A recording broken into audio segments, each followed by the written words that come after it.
Realme 11 Pro Plus या फिर Samsung Galaxy F54। अगर आपका बजट अंडर 30,000 है एंड आप इन दोनों फ़ोन के बीच में कंफ्यूज थे कि इन दोनों फ़ोन में से कौन सा फ़ोन लेना चाहिए, इन दोनों में से कौन से फ़ोन का कैमरा बेहतर है, तो उस क्वेश्चन का आंसर आपको इस वीडियो में मिलने वाला है। करेंगे यहाँ पे हम इन दोनों ही फ़ोन का एक डिटेल्ड कैमरा कंपेरिजन एंड देखेंगे कि कैमरास के मामले में कौन सा फ़ोन बेहतर परफॉर्म करता है, बिकॉज जो कैमरा है वो काफ़ी ज़्यादा लोगों के लिए डिसाइडिंग फैक्टर होता है। एंड आई एम श्योर इस वीडियो को अगर आप देखेंगे तो आपको समझ में आ जाएगा कि कौन से फ़ोन का कैमरा कौन सी कंडीशन में बेहतर है। अब अगर कैमरा सेटअप की बात करी जाए तो Realme 11 Pro Plus में आपको मिलता है 200 मेगापिक्सल का प्राइमरी सेंसर, उसके अलावा है एक 8 मेगापिक्सल का ultra wide angle lens, 2 megapixel का माइक्रो लेंस है, 32 मेगापिक्सल का फ्रंट कैमरा है। वहीं पे अगर बात करी जाए Samsung Galaxy F54 के बारे में तो 108 मेगापिक्सल का प्राइमरी सेंसर है एंड वो भी 12 में से 8 मेगापिक्सल पे आ गया है अल्ट्रा वाइड में।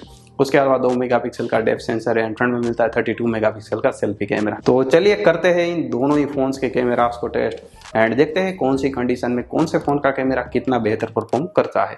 तो चलिए without wasting any more time let's get started. दोनों ही फोन में अल्ट्रा वाइड एंगल लेंस से निकाली गई इमेज है एंड यहाँ पे आप क्लियरली देख सकते हैं जो Realme है उसने ब्राइट आउटपुट दिया है, Samsung ने ज्यादा बैलेंस आउटपुट दिया है। स्किन टोन की बात करी जाए तो क्लोज टू नेचुरल यहाँ पे सैमसंग ने रखा है। डायनामिक रेंज की बात करी जाए तो सैमसंग की थोड़ी सी बेटर है। जूम इन करके डिटेलिंग एंड शार्पनेस देखेंगे तो दोनों की ही एवरेज है। ओवरऑल यहाँ पे मुझे सैमसंग का आउटपुट बेटर लग रहा है। डे लाइट कंडीशन में प्राइमरी कैमरा से निकाली गई इमेज है एंड अगेन यहाँ पे भी ज्यादा ब्राइट आउटपुट Realme में मिलता है, ज्यादा बैलेंस आउटपुट सैमसंग में मिलता है। स्किन टोन की भी बात करी जाए तो सैमसंग ने क्लोज टू नेचुरल रखा है, Realme ने एकदम ही ब्राइट बना दिया है। डायनामिक रेंज की बात करी जाए तो दोनों में ही आप देख सकते हैं कि एवरेज है, कोई बहुत ही बढ़िया मेंटेन नहीं हुई है। जूम इन करके अगर डिटेलिंग एंड शार्पनेस नोटिस करेंगे तो दोनों की ही अच्छी है, बट यहाँ पे आप क्लियरली देख सकते हैं जो स्किन टोन है वो सैमसंग का कितना बेटर है एंड Realme ने यहाँ पे एकदम ही वाइट बना दिया है जो कि एक्चुअल बिल्कुल भी नहीं है। तो यहाँ पे भी अगेन ओवरऑल सैमसंग का आउटपुट बेटर है। पोर्ट्रेट मोड को ऑन करने के बाद एज डिटेक्शन दोनों ही फोन ने काफी अच्छे से कर लिया है, बट यहाँ पे भी एकदम ही ब्राइट आउटपुट देता है Realme। सैमसंग बैलेंस आउटपुट देता है। कलर्स वगैरह दोनों में ही ऑलमोस्ट आइडेंटिकल है, बट बैकग्राउंड में जो डायनामिक रेंज है वो पोर्ट्रेट मोड में भी सैमसंग में काफी बेटर है।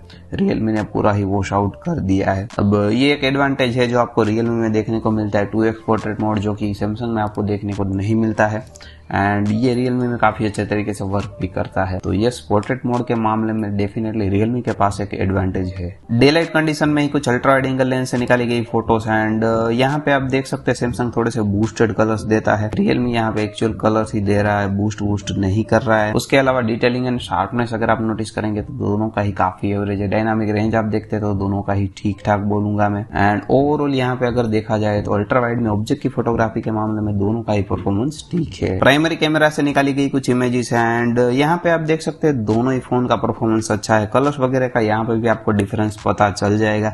कुछ एक कंडीशन में दोनों ही सिमिलर परफॉर्म करेंगे, कुछ कंडीशन में सैमसंग कलर्स को बूस्ट कर देता है, कुछ कंडीशन में Realme कलर्स को बूस्ट कर देता है। ज्यादातर कंडीशन में सैमसंग वार्मर टोन रखता है, Realme कूलर टोन रखता है। डिटेलिंग एंड शार्पनेस दोनों का ही यहाँ पे मैंने अच्छा नोटिस करा है। डायनामिक रेंज की बात करी जाए तो जब आप ऑब्जेक्ट की फोटोज लेते हैं तो अच्छी देखने को मिली है एंड अगर क्लोजअप फोटोग्राफी की भी बात करी जाए तो दोनों की ही बढ़िया है एंड जो नेचुरल डेप्थ ऑफ फील्ड है वो भी दोनों का अच्छा है। फ्रंट कैमरा से निकाली गई इमेज एंड यहाँ पे आप क्लियरली नोटिस कर सकते हैं कि सैमसंग का आउटपुट काफी बेटर है। ओवरऑल इमेज को काफी सही तरीके से बैलेंस किया है, कलर्स अच्छे से मैनेज करे है, स्किन टोन काफी सही है। Realme की बात करी जाए तो एकदम ही ब्राइट बना दिया एंड स्काई इतना अच्छे से विजिबल नहीं है एंड इमेज पूरी वॉश आउट जैसी लग रही है। डिटेलिंग एंड शार्पनेस की बात करी जाए तो दोनों की ही बढ़िया है। ये मैंने पोर्ट्रेट मोड को ऑन किया है एंड अगेन यहाँ पे एज डिटेक्शन तो दोनों का ही अच्छा है, बट ओवरऑल स्किन टोन है, कलर्स है, वो सारी ही चीजें सैमसंग में बेटर है एंड ये कुछ और सैंपल है एंड यहाँ पे भी आप क्लियरली देख पाएंगे कि सैमसंग का आउटपुट बेटर है। इंडोर कंडीशन में प्राइमरी कैमरा से निकाली गई इमेज एंड यहाँ पे अगेन आप देख सकते हैं कि सैमसंग ने बेहतर काम किया है, स्किन टोन को काफी सही मैनेज किया है। जूम इन करके डिटेलिंग एंड शार्पनेस देखेंगे तो वो भी सैमसंग में बेटर है। Realme ने यहाँ पे ओवर शार्पन कर दिया है इमेज को, जो कि देखने में बिल्कुल भी अच्छा नहीं लग रहा है। ये पोर्ट्रेट मोड है, एज डिटेक्शन दोनों ही फोन का अच्छा है, बट अगेन स्किन टोन वगैरह मुझे सैमसंग का बेटर लग रहा है। इंडोर कंडीशन में निकाली गई कुछ ऑब्जेक्ट की फोटोज एंड यहाँ पे दोनों ही फोन का परफॉर्मेंस अच्छा है।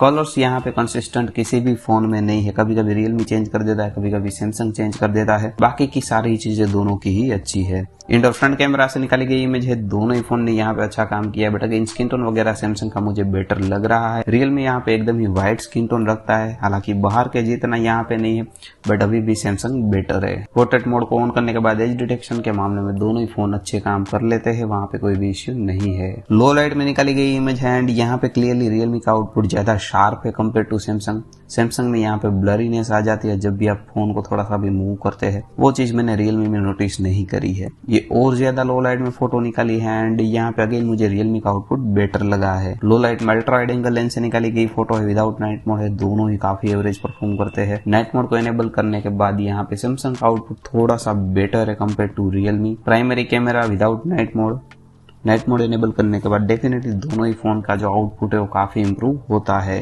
तो दोनों ही फोन में फ्रंट कैमरा से शूट कर रहा हूँ एंड यहाँ पे रियलमी में आप 1080 पिक्सल 30 fps मैक्सिमम शूट कर सकते हैं। सैमसंग में 4K 30 है, 1080 60 fps है।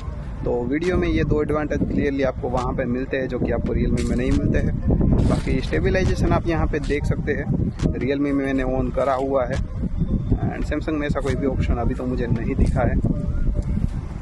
बट जो फील्ड ऑफ व्यू है वो रियलमी में ज़्यादा वाइड है, जैसे आप देख सकते हैं। 0.8x से यहाँ पे मैं 1x करता हूँ एंड 1x करने के बाद आप देख सकते हैं थोड़ा सा जूम हो गया है। तो देखिए यहाँ पे आप फुटेज की क्वालिटी आपको कहाँ पे बेटर लगी एंड स्काई वाला पार्ट आप देख सकते हैं। ऑन स्क्रीन तो मुझे किसी भी फ़ोन में नहीं दिख रहा है। बाकी जब हम लैपटॉप पे लेंगे same screen side by side देखेंगे तो बेहतर समझ में आएगा एंड ऑडियो भी आप सुन सकते हैं, कौन सा फोन का बेटर है वो भी आप सुनिए। तो दोनों ही फोन में अल्ट्रा वाइड एंगल लेंस से शूट कर रहा हूँ एंड मैक्सिमम दोनों ही फोन में 1080 पिक्सल 30 fps तक ही शूट कर सकते हैं।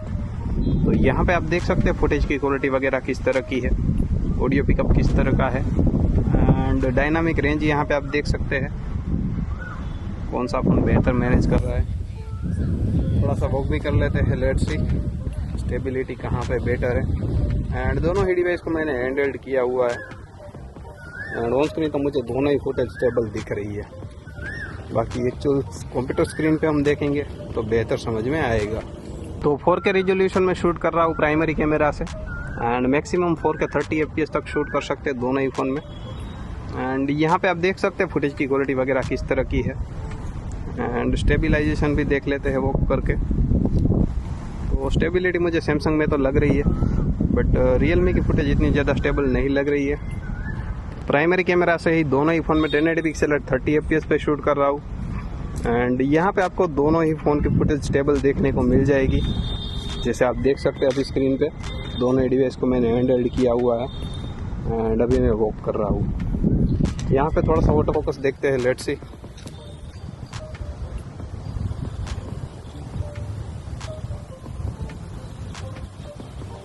तो यहाँ पे आप देख सकते हैं दोनों ही फ़ोन काफ़ी तेज़ है, जैसे ही मैं ला रहा हूँ सामने तुरंत फोकस हो रहा है। तो दोस्तों ओवरऑल अगर रिजल्ट्स के बारे में बात करी जाए तो डेफिनेटली जो ह्यूमन फोटोग्राफी है उसके मामले में सैमसंग बेहतर काम करता है, स्किन टोन वगैरह काफी बेटर मैनेज करता है। रियलमी अभी उस चीज को इतना अच्छे से मैनेज नहीं कर पा रहा है। ऑब्जेक्ट की फोटोग्राफी के मामले में देखा जाए तो दोनों ही इनकंसिस्टेंट है, कहीं कहीं पे रियलमी ने बेहतर परफॉर्म किया, कहीं कहीं पे सैमसंग ने बेहतर परफॉर्म किया है। तो वहां पे ऐसा कोई क्लियर विनर नहीं है, बट ह्यूमन फोटोग्राफी के मामले में क्लियरली सैमसंग विनर है। फ्रंट कैमरा की बात करी जाए तो वहां पे भी अगेन सैमसंग ने बेहतर परफॉर्म किया, स्किन टोन काफी बेटर थे, कलर्स काफी बेटर थे। वीडियोस के बारे में बात करी जाए तो वहां पे भी अगेन सैमसंग का परफॉर्मेंस मुझे बेटर लगा है, कलर्स वगैरह बेटर लगा है, स्टेबिलाइजेशन बेटर लगा है, फ्रंट कैमरा में ऑप्शन वगैरह बेटर लगे। तो ओवरऑल अगर सारी चीजों को कंबाइन करा जाए तो कैमरा के मामले में तो डेफिनेटली सैमसंग ने बेटर परफॉर्म करा है। तो अगर कैमरा आपकी हाईएस्ट प्रायोरिटी है तो फिर मैं आपको सजेस्ट नहीं करूंगा कि आप रियलमी के साथ जाइए। बाकी अगर कैमरा आपकी हाईएस्ट प्रायोरिटी नहीं है तो फिर आप डेफिनेटली रियलमी को भी कंसिडर कर सकते हैं। तो बस अभी के लिए इस वीडियो में इतना ही था। उम्मीद है कि आपकी वीडियो पसंद आया होगा। वीडियो पसंद आया हो तो लाइक कीजिए, शेयर कीजिए, चैनल को सब्सक्राइब कीजिए। मिलता हूँ आपसे अपनी अगली वीडियो में।